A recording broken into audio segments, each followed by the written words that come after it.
Bueno, Hunters, y sean bienvenidos al resumen de lo que sería la cuarta temporada de Doctor Stone. Todo esto basándonos en el manga. No te olvides que la tercera temporada ya la tenemos resumida en 2 videos. Te dejo los links en la descripción. Qué buena onda.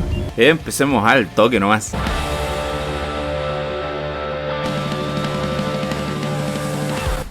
Los cabros se preguntan por este misterio enfrente a ellos. ¿Quién es el hombre del Wei y por qué tiene la voz de Senku? Empiezan a teorizar pensando en si es una especie de gemelo de Senku o algo así.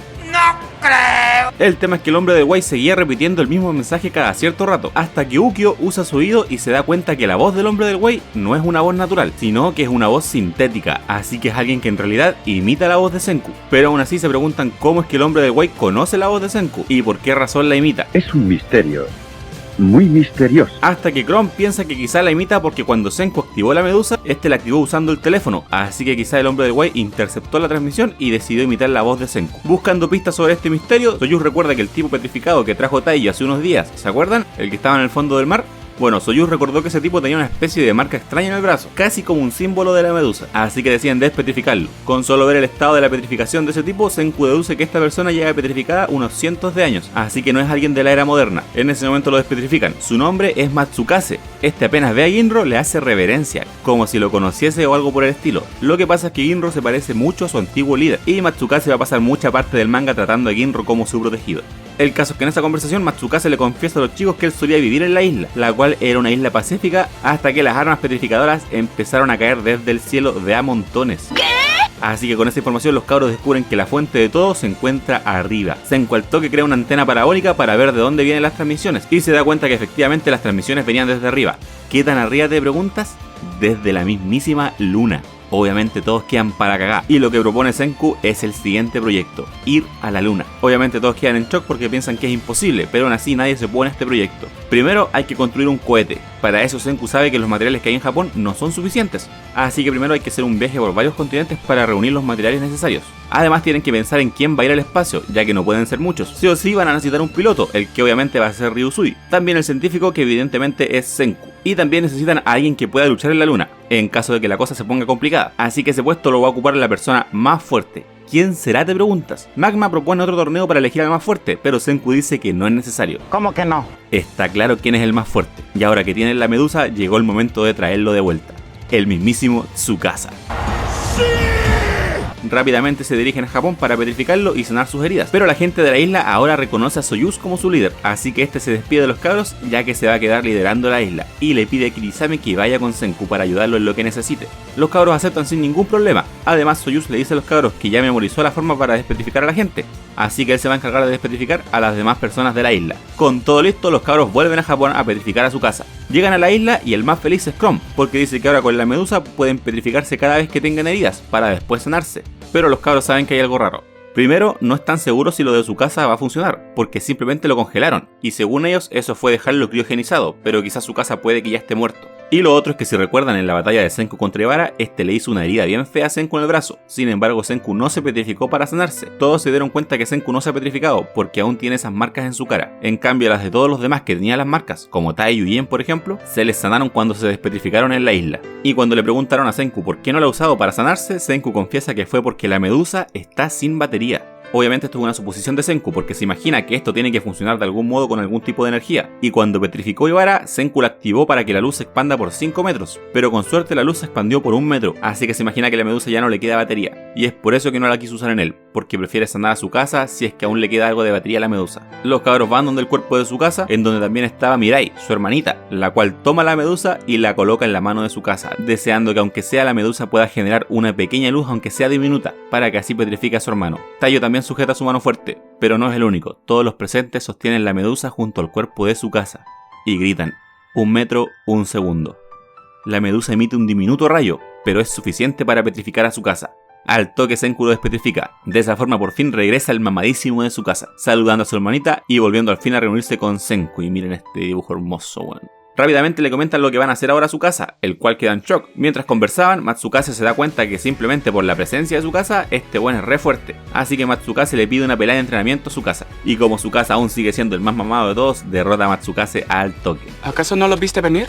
Lamentablemente se dan cuenta que la medusa ahora sí ya no tiene batería, así que no pueden volver a petrificarse, lo que significa que Senku va a tener por siempre esas marcas en la cara. Pero Yen toma un poco de pintura y se la coloca en la cara simulando las marcas que tenía antiguamente. Senku le dice que no es necesario, pero Yen dice que es un símbolo. El día que hayan derrotado la amenaza de la petrificación, se va a quitar la pintura. Todos lo siguen y hacen lo mismo, incluyendo su casa, el cual ahora sí ya es oficialmente un miembro del grupo. Ahora sí, Senku les muestra el mapa a seguir a los cabros y se los muestra en forma de mapa mundi, porque estos son los lugares a los que hay que ir. La idea es ir despetrificando gente por todo el mundo para establecer nuevas ciudades. Como van a despetrificar un montón de gente, necesitan un montón de alcohol, recordando que es uno de los ingredientes principales para despetrificar, pero no pueden hacerlo con uvas porque se va a demorar mucho, así que la mejor forma de lograrlo es con maíz. Y donde encuentran maíz a toneladas es en Estados Unidos, así que la primera ciudad en fundarse va a ser la ciudad del maíz. Todos rumbos hacia Estados Unidos, obviamente se van por el oeste. En el trayecto hay una fuerte discusión entre Ryusui y Senku, porque Ryusui dice que van a ir por una ruta que les va a tomar 70 días, mientras que Senku dice que tienen que ir por una ruta que les debería tomar 40 días. El problema es que la ruta de Senku es más peligrosa y va a significar más trabajo para todos, mientras que el problema de la ruta de Ryusui, que si bien es un viaje más relajado, llegar en 70 días a Estados Unidos significa que van a llegar en invierno, lo que significa que ya no va a haber maíz para ese tiempo, y esperar a que vuelva a crecer para cosecharlo se va a demorar un año entero. ¿Cómo resuelven esto, te preguntarás? Con una partida de póker. Yen y Ryusui por un lado y por el otro Kohaku y Senku. Obviamente Yen iba a aprovechar de hacer trampa cada rato, pero Kohaku estaba más que atenta y lo pillaba cada que hacía trampa. Hasta que Senku gana porque él también hizo trampa, marcando las cartas con laca, lo cual si recordamos le da alergia a Senku. Para apaciguar todo, Ryusui y François abren un bar en el barco. Así todos pueden pasar a servirse su copilla. Una copilla, por favor. Entre eso, Matsukase nos comenta su historia. Cuando cayeron esas medusas del cielo, la gente después de un tiempo empezó a descubrir cómo se usaban, pero su líder, que se parecía a Ginro, dijo que había que destruirlas porque eran demasiado peligrosas. Sin embargo, la gente de la isla lo traicionó y comenzó a atacarlo. Solamente Matsukase lo defendió, matando un montón de gente, hasta que al final les lanzaron un montón de medusas a las cuales no podían esquivar. Y antes de petrificarse, Matsukase se hizo esa marca en el brazo en la forma de advertencia para el futuro sobre los peligros de la medusa. Volvemos al presente. Matsukase le pide a su casa que lo entrene. Su casa accede. El único problema es el entrenamiento con armas. Su casa es un crack peleando cuerpo a cuerpo, pero no en el combate con armas, así que habla con Senku y le dice que hay una persona que es la indicada para enseñarle a todos a pelear con armas, el mismísimo Hyoga. Senku accede a despetrificarlo. Al fin y al cabo sabe que Hyoga no les va a hacer nada malo, y como ahora está su casa sabe que Hyoga se va a comportar. De esa forma regresa Hyoga. Inmediatamente Tsukasa le habla diciéndole que tiene que ayudar a entrenar a los demás, y Hyoga ni se queja, pero le dice que lo va a hacer con una condición: que le permitan despetrificar a dos personas a su elección, Homura y Mozu, el cual, si recordamos en la saga anterior, le dijo a Hyoga que si se despetrificaban quería aprender de su estilo de combate. De esa forma comienza el entrenamiento, a la vez que continúa el viaje. Y aunque la cosa en el mar era complicada, Ryusui al timón es un crack, llegando por fin al continente americano. Apenas ven que están cerca se emocionan un montón, porque saben que por fin van a poder comer carne, la cual no comían desde que salieron de Japón. Para ser más exactos, llegan a San Francisco, específicamente a la zona del río Sacramento. Senku y un grupo van en el laboratorio portátil para buscar maíz, mientras a otro grupo lo seguía a modo de protección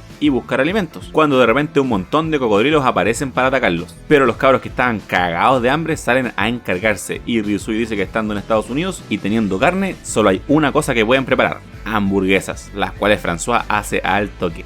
Y cuando estaban comiendo, Tsukasa llama a Senku porque mientras cortaba la carne de los cocodrilos, abrió el estómago de uno y se dio cuenta que había una mazorca completa, un choclo para los que son de mi país. Sentó en todos los choclos en la red. El caso es que eso significa que están cerca de una plantación de maíz. Después de comer comienzan a buscar el maíz, cuando de repente su casa tiene un mal presentimiento. Alguien los observaba a lo lejos. Su casa rápidamente le dice a todos que corran al bote, cuando de repente comienza a caer una lluvia de balas sobre ellos.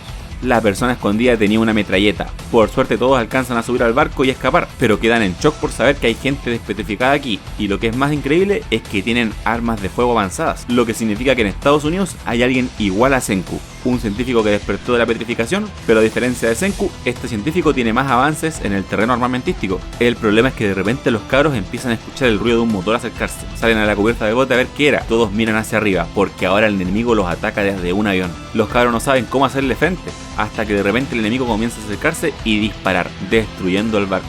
Todos quedan en el río. El avión venía de vuelta cuando Senku le lanza a Kisame una bolsa con compuestos químicos y le dice que la arroje al avión. Esta le hace caso. La bolsa contenía gas acetileno, el cual sirve para detener el motor del avión, haciendo que este se estrelle en el bosque. En ese momento sale el piloto del avión, el cual se quita el casco Esta persona deja tranquilo a los cabros y se va. Senku y Ryusui se acercan a ver dónde cayó la avioneta, porque obviamente querían apoderarse de ella. Y como ven que quedó ahí, se la llevan. Mientras Senku y los demás regresan al barco, Yen, Kohaku y Chrome siguen a quien los atacó. En el camino Yen presenta algo raro y le dice a Kohaku y Chrome que se queden atrás, que él va a avanzar y les va a ir dejando huellas para que los sigan. Yen comienza a avanzar cuando de repente se topa con quien los atacó cara a cara. Esta persona se llama Stanley y era un ex militar. Yen estaba cagado de miedo. Stanley lo toma como prisionero y se lo lleva a su base. Cuando llegan a la base, Yen se da cuenta, efectivamente ahí había una plantación de maíz. El problema es que cuando ve la base enemiga, ve que era una verdadera fortaleza. Cuando entran, Stanley lleva a Yen con su líder. Ahí Yen se da cuenta que esta persona no es como Senku, es un adulto, un científico profesional, el Dr. Zeno. Además, el Dr. Zeno no es cualquier científico, él era un científico de la NASA, así que está rotísimo en el ámbito de la ciencia. Apenas conoce a Yen, lo coloca en un detector de mentiras y comienza a interrogarlo, pero como Yen es un crack con las mentiras, se zafa y le dice que él viene arrancando de su grupo y quiere unirse al Dr. Zeno. El problema es que cuando el Dr. Zeno le pregunta a Yen el nombre de su líder, Yen se da cuenta que le preguntan eso para matar al líder, así que sabe que si dice el nombre de Senku lo van a matar facilito. Y lo único que se le ocurre es nombrar a alguien que tenga más resistencia que Senku, así que dice que el nombre de su líder es el Dr. Taiyu. Mientras tanto, Chrome se pone en contacto con los cabros. Senku le dice que no diga nada y Chrome se da cuenta que Senku dice eso porque quizá el enemigo tiene intervenida la transmisión, así que corta. Cuando de repente suena el teléfono en el barco. ¿Quién era? El mismísimo Dr. Zeno, dejándole las cosas bien claras a los cabros y le dice que se rindan y se unan a él para servirle, porque igual les serviría tenerlos de mano de obra, ya que en la base de Zeno no hay mucha gente, lo que es raro porque significa que Zeno no ha despetrificado gente, es decir, Zeno no tiene ni idea sobre la existencia del líquido despetrificador. Zeno comenta que solamente los que lograron mantenerse conscientes durante la petrificación pudieron despetrificarse con un poco de ácido nítrico, básicamente lo que le pasó a Senku y Taiyu. El caso es que los chicos en ese momento sienten un ruido fuera del barco, salen a ver y era otro avión, lo que significa que Zeno sabe exactamente dónde están, pero este avión solamente fue para hacer reconocimiento, no para atacar. Los cabros, como se ven en desventaja en el aire, deciden reparar el avión que consiguieron, y para que pueda despegar van a remodelar el Perseo para agregarle una pista de aterrizaje. Zeno sabe que tiene que matar al científico enemigo, según él es Taiyu, así que manda a Stanley a matarlo, y Senku también manda un grupo a infiltrarse en la base enemiga para capturar a Zeno. ¿A quienes manda? Tsukasa, Hyoga, Ukyo y Suika. Si bien Stanley fue a matar al científico enemigo, necesita ayuda. Para eso le pide a una persona de su base, la nueva waifu del fandom, Luna, una joven estadounidense. Luna tiene dos sims que la siguen a todos lados, Carlos y Max. Stanley se sube a la cima de un árbol y saca su francotirador. Le dice a Luna que tiene que infiltrarse en el barco para averiguar quién es Taiyu. Cuando lo encuentre tiene que llevarlo a la cubierta del barco y hacerle una seña a Stanley para que él sepa quién es y apenas reciba la señal, matarlo. Luna se acerca al barco fingiendo que está herida y diciendo que viene escapando del grupo de Zeno. Ryusui se imagina que puede ser una espía, pero en ese momento Senku se acerca y como si fuese un verdadero caballero le ofrece ayuda. ¡Espera, qué mierda! Taiyu, como piensa que ella está herida, va a buscar algo para darle primeros auxilios. Y los cabros están un poco confundidos porque se preguntan por qué Senku actúa tan amable, si es evidente que ella es una espía. Pero Senku está todo erecto porque sabe que esto es una batalla de ingenio y piensa sacarle toda la información que pueda a Luna. El tema es que Luna no pierde tiempo y empieza a buscar al Dr. Taiyu. Empieza a pensar en cómo debería ser esa persona y se da cuenta que la personalidad que se imagina es la del tipo de hombre que a ella le gusta. El caso es que empieza a buscar y pensando que le va a costar un mundo en descubrir quién es Taiyu, porque piensa que obviamente nadie le va a decir nada, pero al tiro sale Yuzuriha gritando el nombre de Taiyu porque lo necesitaba para algo. Luna queda media para cagar porque no pensó que iba a ser así de fácil, pero aún le falta algo y es atraer a Taiyu a la cubierta del barco. Piensa y piensa en cómo hacerlo, pero por más que pensaba no se le ocurría nada, hasta que se da cuenta que Taiyu solito salió a la cubierta. El tema es que Senku se le acerca a Luna con toda su mejor cara de seducción. ¿Andáis coqueto? Pero como no tiene tacto, llega y le pregunta todo sobre Zeno al tiro nomás. Para sacarle un poquito de información, Senku le prepara a Luna un helado. Esta lo prueba porque en su bando obviamente no se preocupan de ese tipo de comidas. Cuando lo prueba, dice: tomaré prestada la palabra del Dr. Zeno. Esto es elegante. Senku se sorprende e inmediatamente le pregunta a Luna si es que el Dr. Zeno era un científico de la NASA. Los cabros quedan en shock y le preguntan a Senku si es que él lo conoce, y este les dice que sí, que cuando era niño y empezó a construir su primer cohete para enviarlo al espacio, el Dr. Zeno era algo así como su profesor. ¿Qué?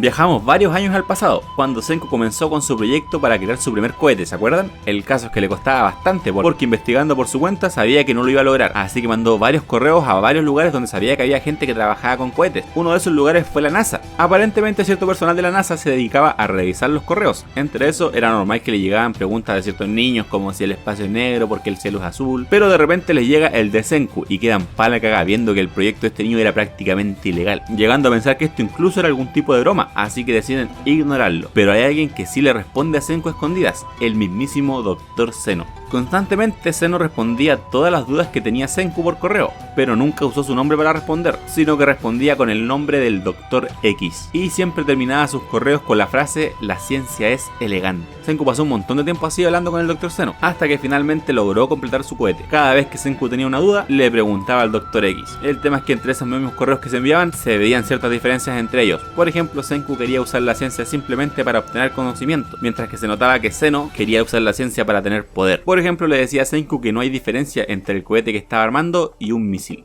Así pasaron los años. Un día Byakuya estaba feliz en la NASA y le comenta a sus compañeros que estaba así de feliz porque su hijo Senku lo iba a ir a ver. Cuando Zeno, al escuchar el nombre de Senku, se sorprende porque él jamás supo que se trataba del hijo de Byakuya. Una vez que Senku llega a la NASA, una persona se le acerca a él y se queda parado al lado.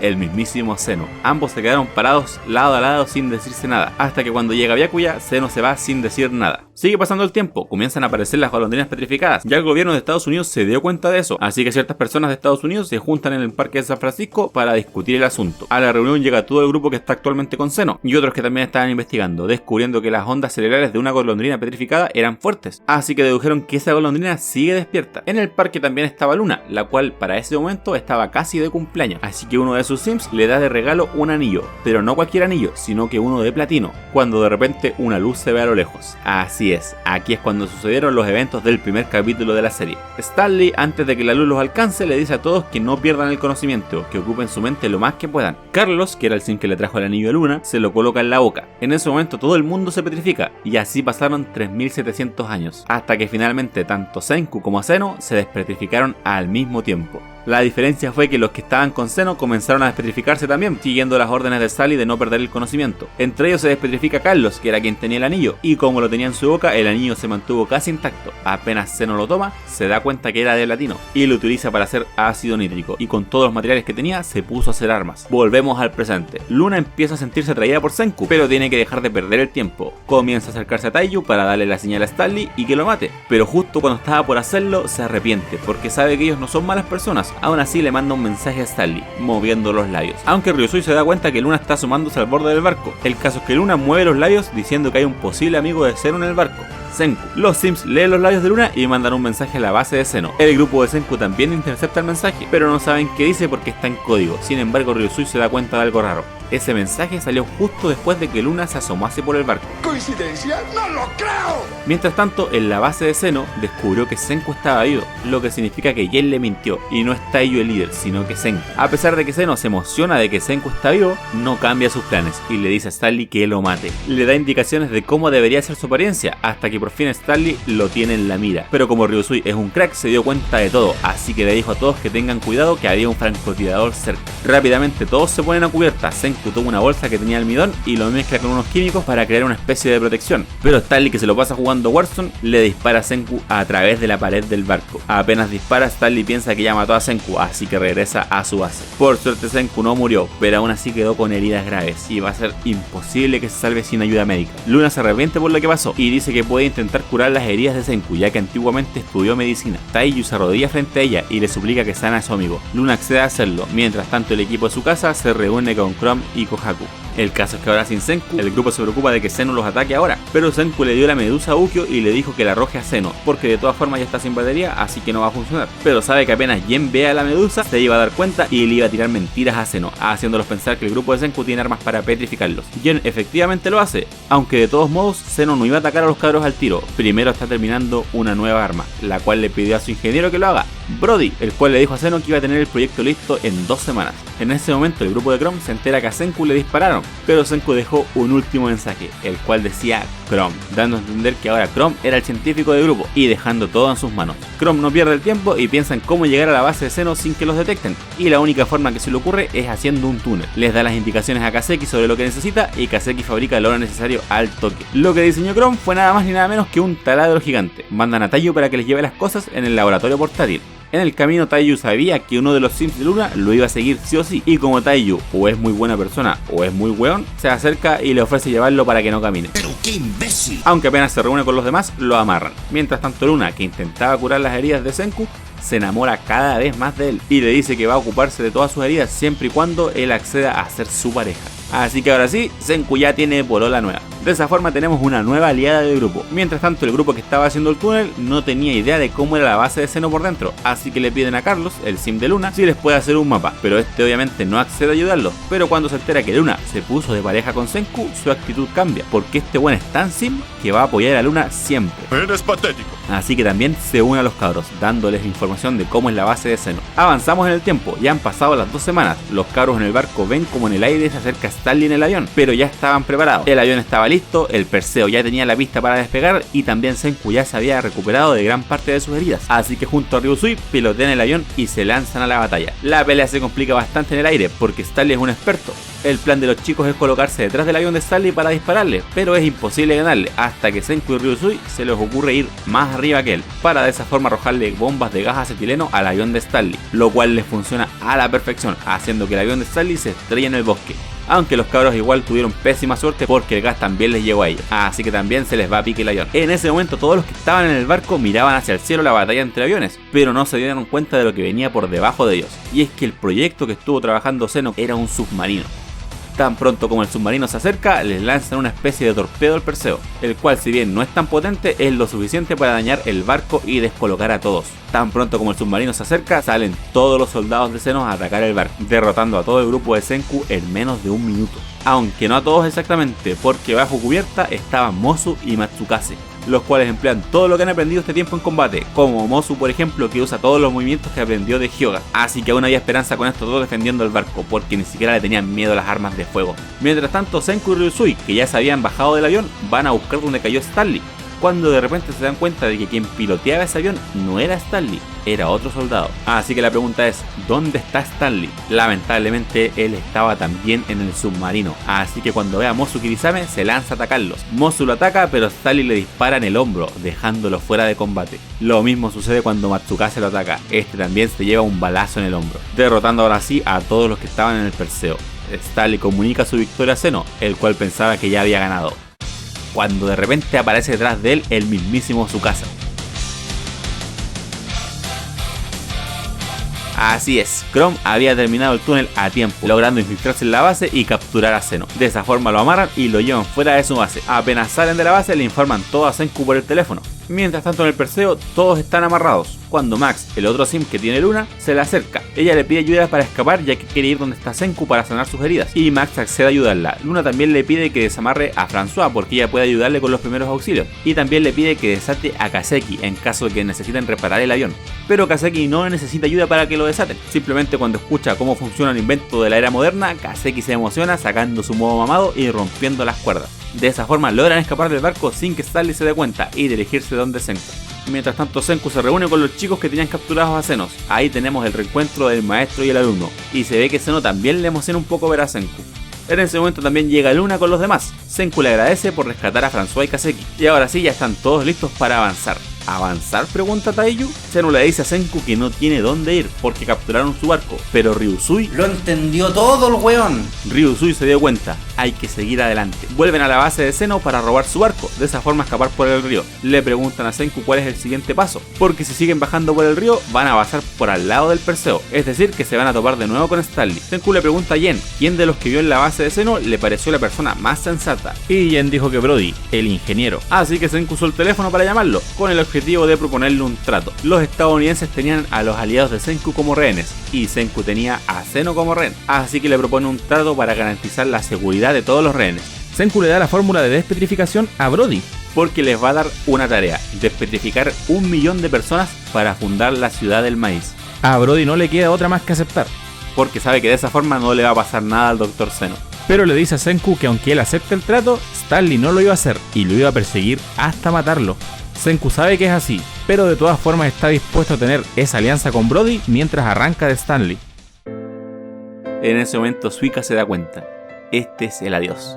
Quienes fueron capturados se van a quedar en Estados Unidos mientras ellos continúan su viaje.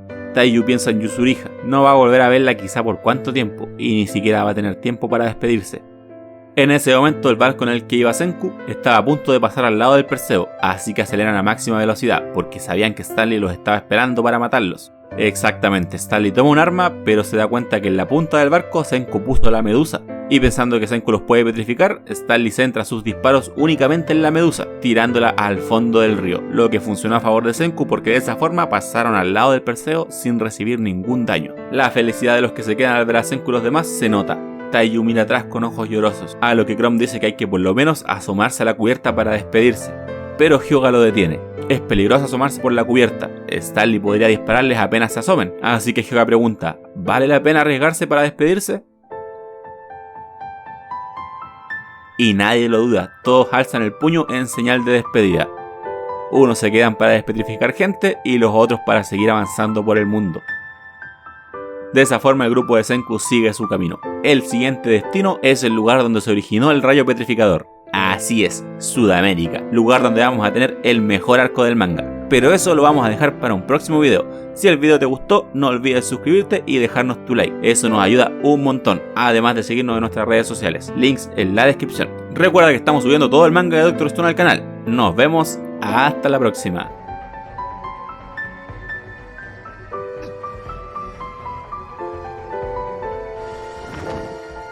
Haremos nuestro reino de la ciencia, sin duda alguna.